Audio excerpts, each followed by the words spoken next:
Olá, boa noite a você. Este é o Jornal da Record. Polícia Federal detalha a localização dos corpos que seriam do indigenista e do jornalista britânico. Investigação agora vai se concentrar nos motivos do crime e se as mortes foram encomendadas. O Jornal da Record já está no ar.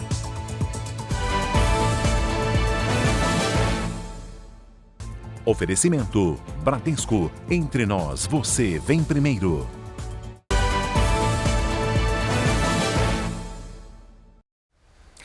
A gente começa esta edição do Jornal da Record com as informações da entrevista coletiva concedida agora à noite sobre as buscas pelo indigenista Bruno Pereira e pelo jornalista Dom Phillips.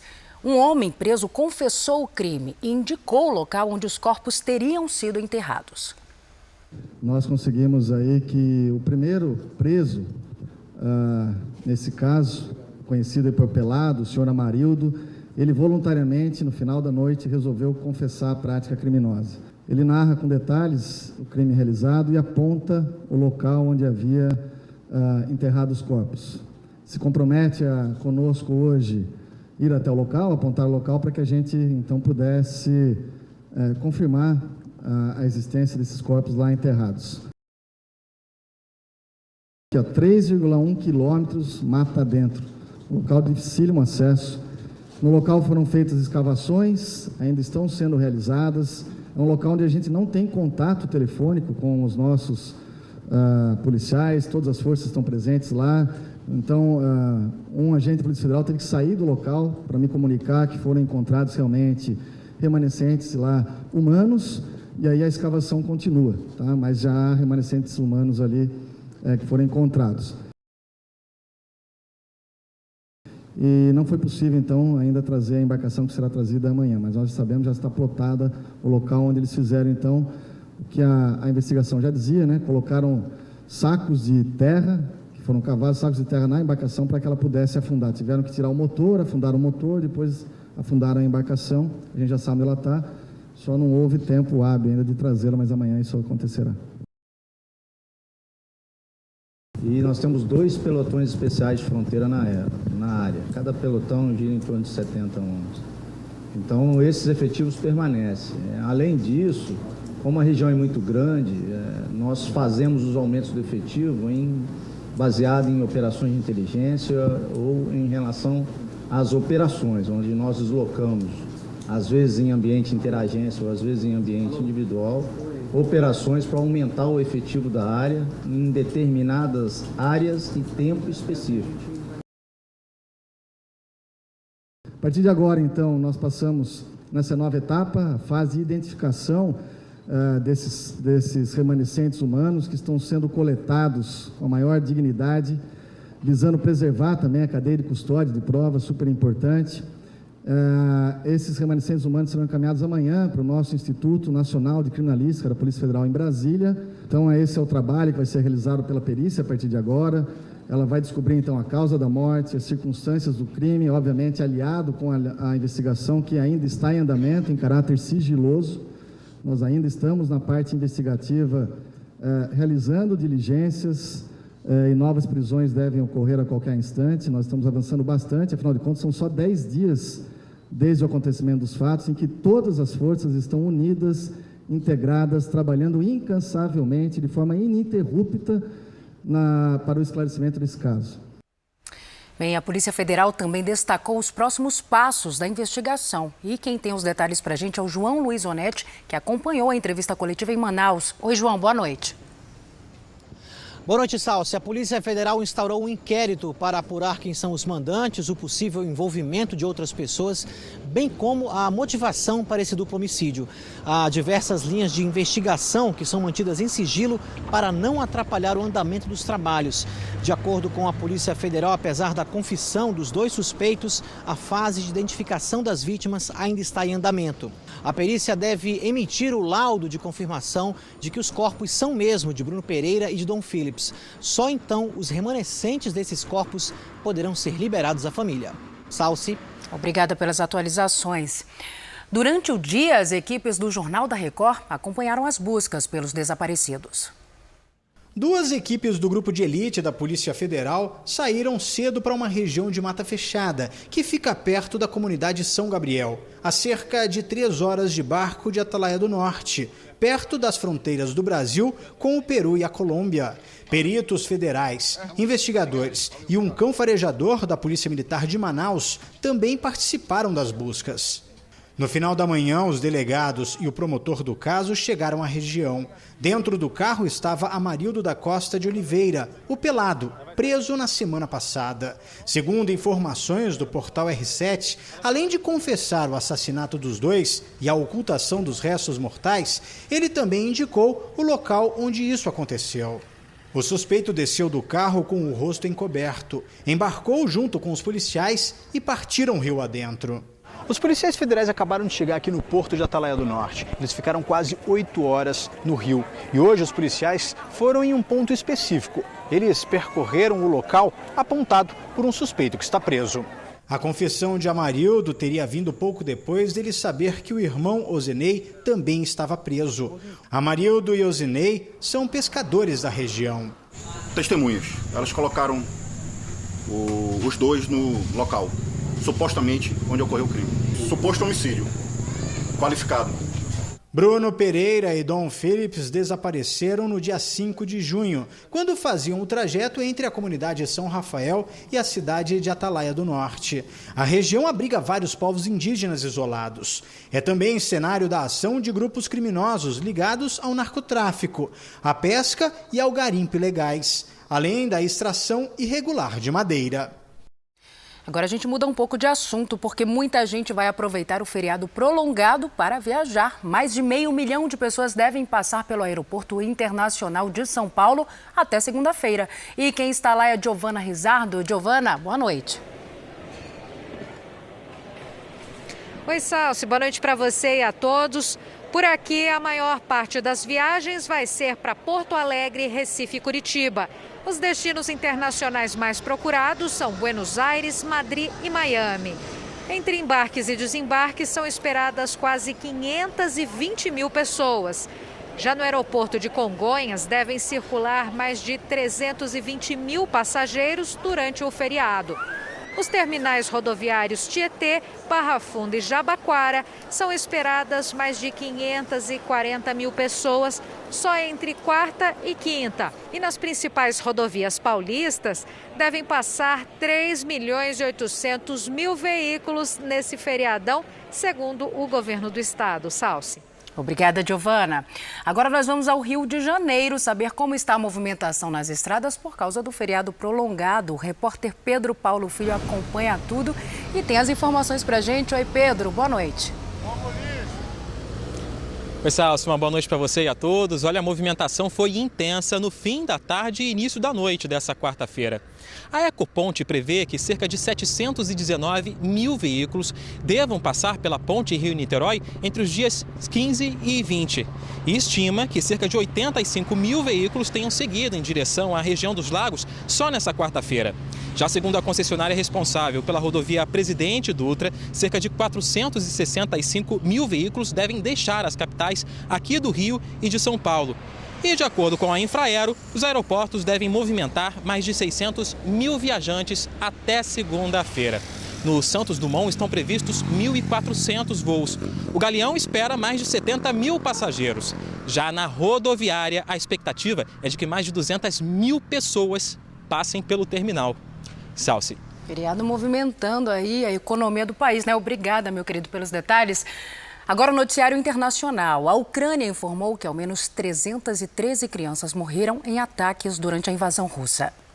A maioria das vítimas está na região de Donetsk, no leste ucraniano, onde morreram ou ficaram feridas 291 crianças. Os combates também inviabilizaram o ano letivo no país. Segundo o Ministério da Educação, mais de 500 escolas foram destruídas. E nesta quarta, a Ucrânia ignorou o pedido de rendição para entregar a cidade de Severodonetsk, no leste do país. Mais de 500 civis estão presos junto com soldados dentro de uma fábrica de produtos químicos. Segundo autoridades locais, eles não recebem suprimentos há 2 semanas. No começo desta semana, o exército russo destruiu 3 pontes que davam acesso à cidade, que é estratégica para controlar a região de Donbass. Os Estados Unidos vão liberar o equivalente a 5 bilhões de reais em ajuda militar para a Ucrânia. O correspondente Vandrei Pereira tem os detalhes. Olá. A ajuda vem depois de uma ligação feita pelo presidente americano Joe Biden para o líder ucraniano Volodymyr Zelensky nesta quarta-feira. Segundo Biden, o envio inclui armamentos pesados, sistemas de defesa antinavio, além de munição e sistemas avançados de foguetes.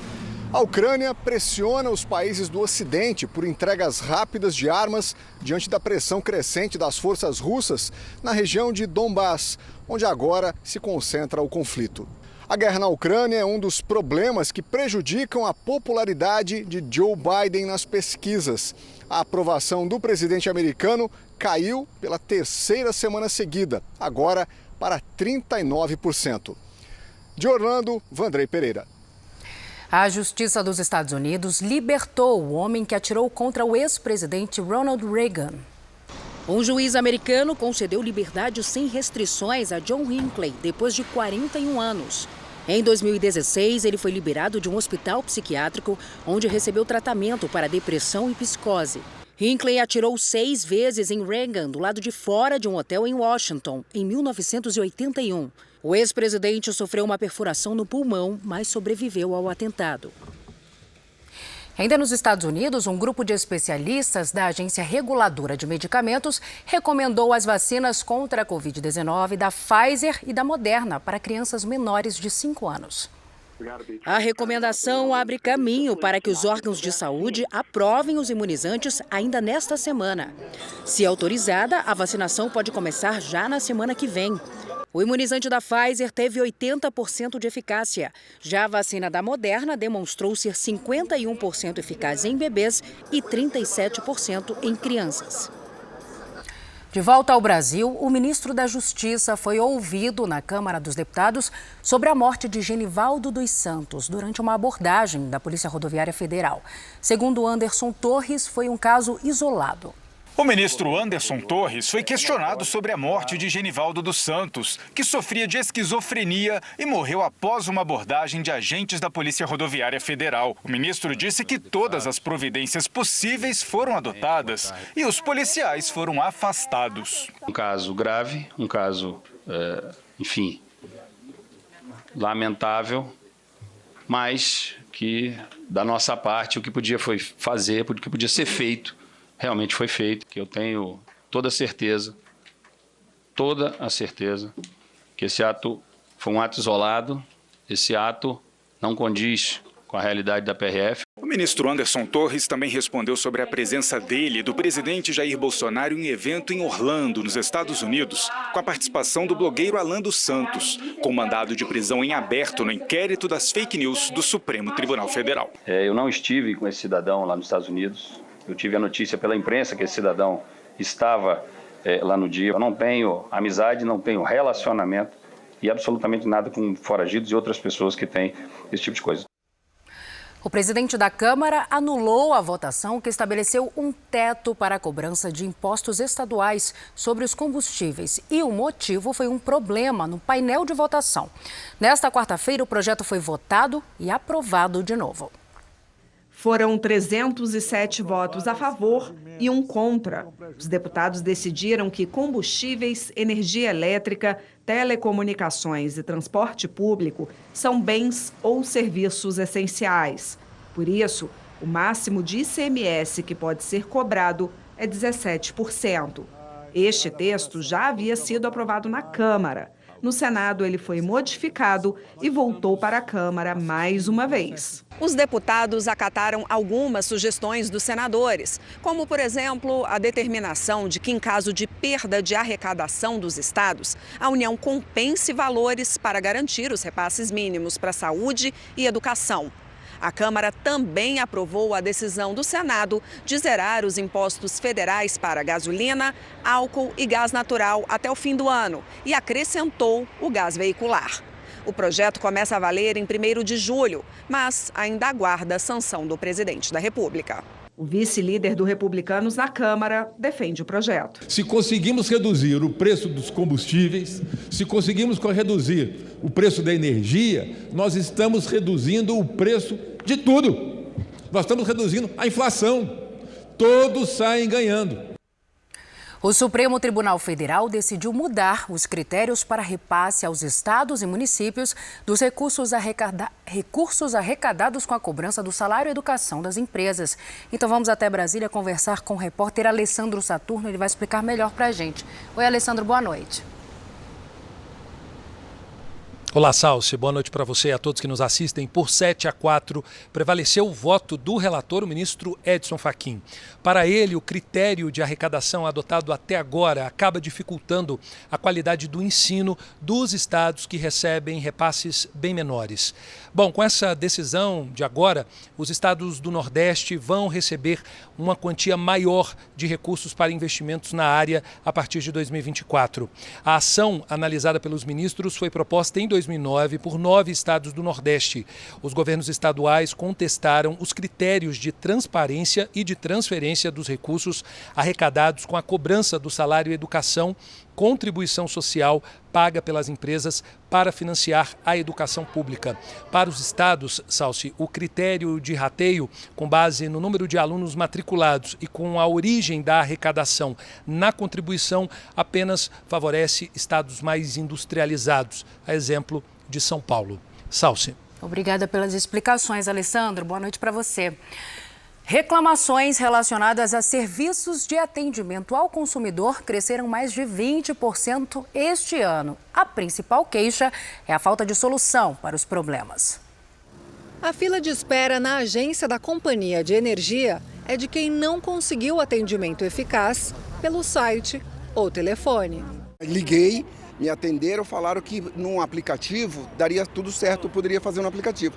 Fui no aplicativo, não dá certo. No aplicativo não funciona, tem que vir pessoalmente. Depois de muitas tentativas no teleatendimento, esse empresário também decidiu questionar pessoalmente os valores cobrados na conta de luz. Por telefone, você liga, eles desligam o telefone, tanto no primeiro atendimento como no saque, com você com o protocolo na mão, você vai na ouvidoria, você vai reclamar. Eles estão desligando o telefone. A lei assegura que os serviços de atendimento ao consumidor, os SACs, devem estar disponíveis 24 horas por dia, durante 7 dias da semana, nas empresas que prestam serviços regulados pelo poder público, como abastecimento de água, luz e telefonia. As informações solicitadas pelos consumidores devem ser atendidas imediatamente e as reclamações resolvidas em até 5 dias úteis. Na prática, não é bem assim. O atendimento às vezes demora e pede para esperar, né? Porque os atendentes estão ocupados. Eu não sei mexer com internet. A gente tem que pedir para os outros fazer.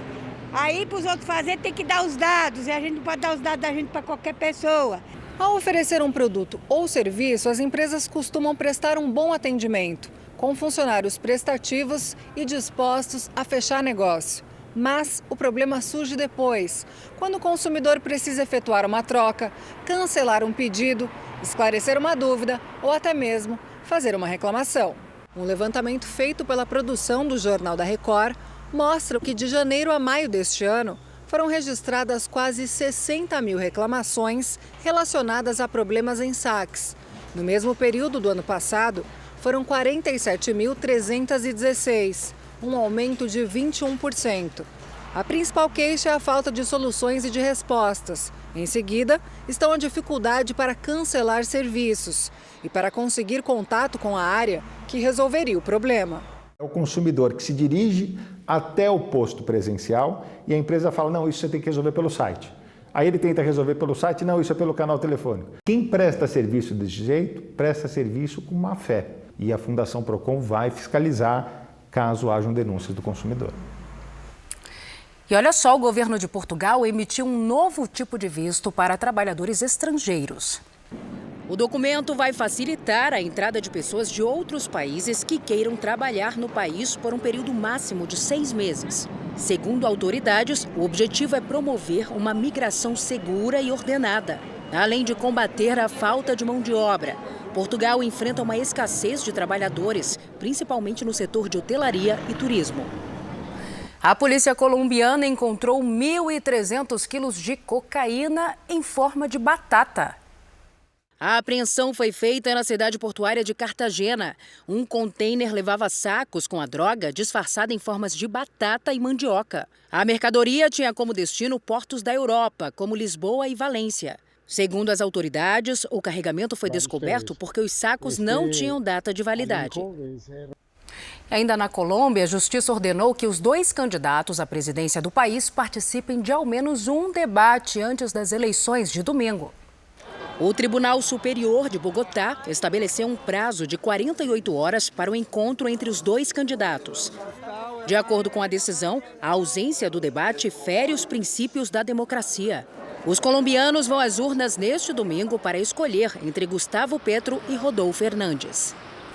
Agora o futebol, no JR 24 horas. 6 partidas foram disputadas nesta quarta-feira pelo Campeonato Brasileiro. 2 ficaram no 0-0, Ceará e Atlético Mineiro em Fortaleza e América e Fluminense em Belo Horizonte.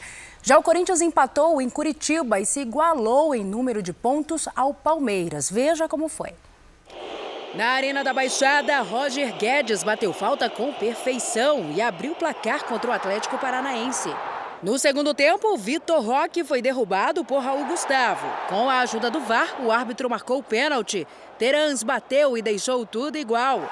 Final, Atlético Paranaense 1, Corinthians também 1. Corinthians e Palmeiras têm 22 pontos, mas o Verdão lidera o campeonato pelo saldo de gols. No Maracanã, o Flamengo recebeu Cuiabá e venceu a primeira com o comando do técnico Dorival Júnior. Ayrton Lucas cruzou e a bola entrou direto. 1-0 Flamengo. No segundo tempo, Arrascaeta tocou para Gabigol fazer o segundo do rubro-negro. Final, Flamengo 2, Cuiabá 0. Goiás e Internacional se enfrentaram em Goiânia e o time gaúcho saiu na frente. Edenilson aproveitou o cruzamento e fez o primeiro do Colorado. Da Silva, de cabeça, deixou tudo igual para o Goiás. Mas no segundo tempo, Alan Patrick garantiu a vitória do Inter. Goiás 1, Internacional 2, placar final. No interior de São Paulo, o Bragantino venceu Coritiba por 4-2 e se aproximou da parte de cima da tabela. Destaque para Johan, autor de 2 gols.